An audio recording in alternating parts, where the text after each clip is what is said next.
அனைவருக்கும் வணக்கம். எல்லாம் எப்படி இருக்கிறீங்க? நல்லா இருக்கிறீங்களா? சாப்பிட்டீங்களா? வீட்டில் எல்லோரும் நல்லா இருக்காங்களா? சும்மா வள கொலான்னா இழுக்க மாட்டேன். இன்றைக்கி சட்டுன்னு வேலையை முடிச்சு விட்றலாம். அது எப்படி சொல்லணும், ஒவ்வொரு மனுஷனுக்கும் ஒவ்வொரு வாழ்க்கை இருக்கும். வாழ்க்கையில் ஒரு ஆசை இருக்கும். ஆசையில் நிறையா நிறைவேறிய விஷயங்களும் இருக்கும், நிறைவேறாத விஷயங்களும் இருக்கும். அப்படிலாம் நிறைய பேர் ஒவ்வொருத்தர் லட்சியத்தோடு வாழ்வாங்க. எனக்கு ஒரு லட்சியம், என்ன ஒரு லட்சியம் அப்படின்னா, நான் ஒரு தோட்டம் ஒன்று வாங்கணும். தோட்டம்னா நான் பெரிய லெவலுக்குலாம் வாங்கலைங்க. ஒரு ஏக்கரா தோட்டம் இருந்தால் போதும். தோட்டம்னா காடாக வாங்கி நம்ம தோட்டம் பண்ணணும். தோட்டம் இப்போ இருக்கிற விலைக்கு நம்ம தோட்டம்லாம் வாங்க முடியாது. தோட்டத்தில் வாங்கி நீங்கள் என்ன பண்ணுவீங்க அப்படின்னா, நான் இயற்கை விவசாயம் அப்படின்னு சொல்கிறதுக்கு சொல்லலாம் தான். பட் அது நடக்குமா என்னங்கிறது எனக்கு தெரியாது. ஏன்னா நம்மளுக்கு விவசாயத்தில் அனுபவம் கிடையாது. எல்லா பேரும் இயற்கை விவசாயம், இயற்கை எல்லாம் பேசுகிறாங்க. ஆனால் அது ஏதோ இயற்கை அப்படிங்கிறது எனக்கு ஒரு அளவுக்கு தெரியும். அது எப்படி சொல்ல வரேன்னா, தோட்டம் வாங்கிட்டு அந்த தோட்டத்தில் நம்மளுக்கு ஒரு 4-5 மாடு, ஒரு 10 ஆடு, எந்த ஆடாக சரி, வெள்ளாடாக இருந்தாலும் சரி, செம்பிளி ஆடாக இருந்தாலும் சரி, ஒரு 10 ஆடு வச்சுக்கலாம். கோழி நிறையா வளர்க்கணும்னு எனக்கு ஒரு ஆசை. அது ஒன்லி ஒரிஜினல் நாட்டுக்கோழியாக வளர்க்கணும் அப்படின்னு எனக்கு ஒரு ஆசை. அதே மாதிரி வாத்து வளர்க்கணும்னு எனக்கு ஆசை. எல்லாம் நீங்கள் நினைப்பீங்க, விவசாயம் பண்ணுறவங்க எப்பட்றா வாத்து கோழி எல்லாம் ஒரு காட்டுக்குள்ளே எப்படி உங்களால் வச்சுருக்க முடியும்? எல்லாம் பயிரை திங்கியும், அதை திங்கியும், இதை திங்கியும் அப்படின்னு நினைப்பாங்க. இதெல்லாம் ஒரு கற்பனை. ஆமாங்க, யாரும் உண்மை நினச்சிடாங்க. இதெல்லாம் ஒரு கற்பனை.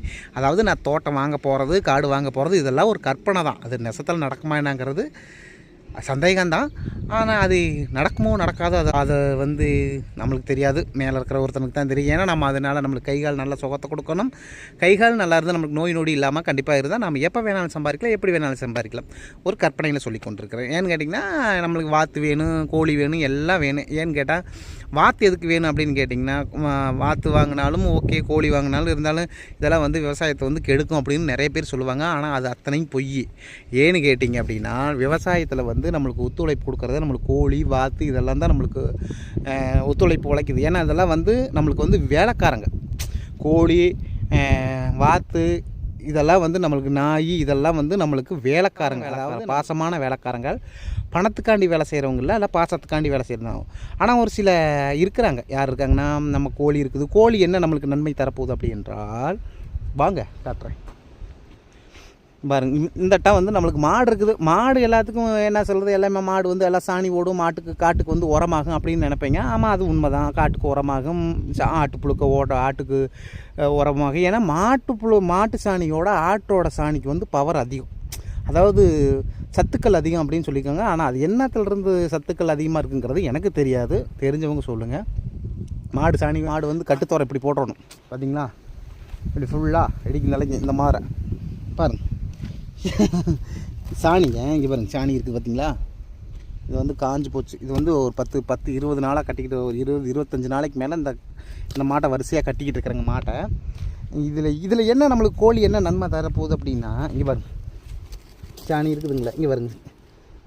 நம்ம இதெல்லாம் பாருங்க, எல்லாம் ஓட்டை ஆயிருக்கு, எல்லாம் இத்துருச்சு. இதுக்குள்ளே கரையான் இருக்குது பாருங்கள். நம்ம கோழிக்கு நாம் கூலி கொடுக்க போகிறதில்ல. நம்மளுக்கு கூலியாக நம்ம கோழிகளுக்கு கரையான் தான் கொடுக்க போகிறோம். கரையான் பார்த்திங்கன்னா, கரையானை களைச்சி சாப்பிடும்போது என்ன பண்ணுறது, நம்மளுக்கு எவ்வளவோ ஏகப்பட்ட கூலிகள் மிச்சமாகுது தெரியுங்களா. நம்ம வேலைக்கு ஆளே கிடைக்கல அப்படிங்கிறாங்க. எல்லாம் குப்பை இறைக்கிறக்கா ஆள் கிடைக்குது, காசே வேண்டாம்னு சொல்லி எல்லாம் நம்ம கோழியை தான் குப்பை இறைப்பாங்க. ஆமாங்க, கோழியெல்லாம் பார்த்திங்கன்னா இந்த இதை பூரா திங்கமெல்ல கரையானை பூரா பொறுக்கிறதுக்கு எல்லாம் காடு பூரா அப்படியே குப்பையை பூரா களைச்சி விட்ரும். நம்ம கரெக்டாக மாடெல்லாம் கிடையெல்லாம் போடுறது பட்டியெல்லாம் போடுறது கரெக்டாக வரிசையாக கட்டி போட்டோம்னா நம்ம குப்பை இறைக்கிறதுக்கு செலவே இல்லைங்க. நம்மளுக்கு தான் இப்போ 10 கோழி இருக்குதுல்ல, 10 கோழியெல்லாம் இருந்ததுன்னா ஆளுக்கு ஒரு நேரம் பிடிச்சதுன்னா சீக்கிரம் வேலையை நல்லா நிலத்தெல்லாம் சரியாக பண்ணி எல்லாம் குப்பையெல்லாம் சிதறி விட்டுரும். அதனால் நம்மளுக்கு கூலி ஆள் மிச்சம். வாத்தில் என்ன நன்மை இருக்குது அப்படின்னா, ஒரு வயலோ ஏதோ ஒன்று போட்டாலும் அது உள்ள பார்த்திங்கன்னா ஈரமாக இருக்கும்போது வாத்து பூரா போய் அந்த பூச்சியை பூரா பிடிச்சி திங்க.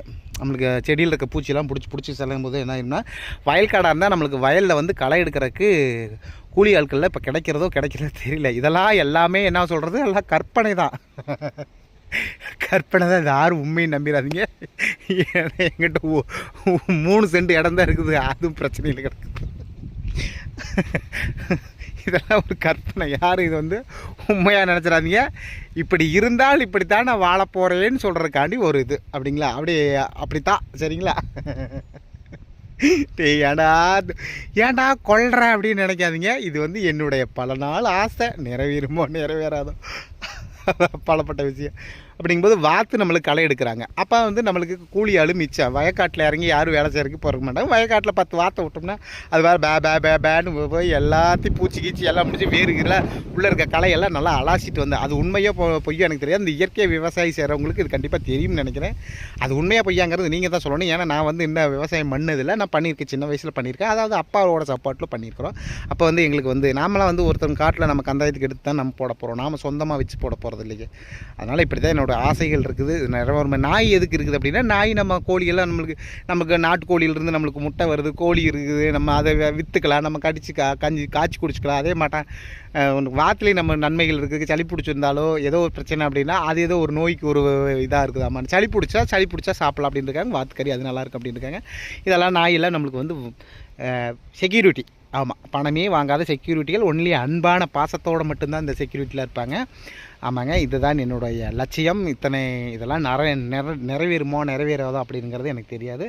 கண்டிப்பாக ஒரு நாளைக்கு நாம் உயிரோடு இருந்தாலும் பண்ணுவோம். சரிங்களா, வரட்டா? ஏங்க நான் ஏதாச்சும் தப்பாக சொல்லியிருந்தனாலும் தெரிஞ்சதை நீங்கள் சொல்லுங்கள். இதெல்லாம் உண்மையாக தான் இருக்குமா? ஏன்னா நிறைய பேர் சொல்லுவாங்க, இப்படி தான் வாழணும், இப்படி தான் வாழ்ந்துருக்கணும் அப்படின்னு நினைக்கிறேங்க. எனக்கு இந்த மாட்டை வாழணும்னு எனக்கு ஒரு ஆசை தான். அப்படியே சுற்றி தென்னை மரத்தை வச்சு ஒரு ஏக்கராவில் ஒரு 10 தென்னம்பிள்ளையை வச்சு அதில் அழகாக ஏறி இளநீ பொறிச்சு எல்லாம் புரியும் என்னடா நீ சொல்ல வர அப்படின்னு. ஆமாங்க, அதெல்லாம் ஒரு கட்டளை போட்டு ஜாலியாக அப்படியே தேக்கு மரத்துக்கு அடியிலே அப்படியே ஜாலியாக ஒரு கனவோடு கண்டுக்கிட்டு, தேக்கு மரம் இல்லைன்னாலும் ஒரு மாமரம் இல்லைன்னா ஒரு புங்க மரம், அதெல்லாம் இருக்கிறவங்களுக்கு அதை அனுபவிக்க தெரியலைங்க. நம்ம இல்லாதவங்களுக்கு நம்ம நிறைய ஆசைப்படுறோம். ஆனால் நம்மளுக்கு அது ஆசை நிறைவேறுமா என்னமோ தெரியல. சரி, பரவாயில்ல, இது ரொம்ப லென்த்தாக போயிடுச்சு. சரிங்க, பாய்ங்க, நன்றிங்க, டாடா, வரட்டா.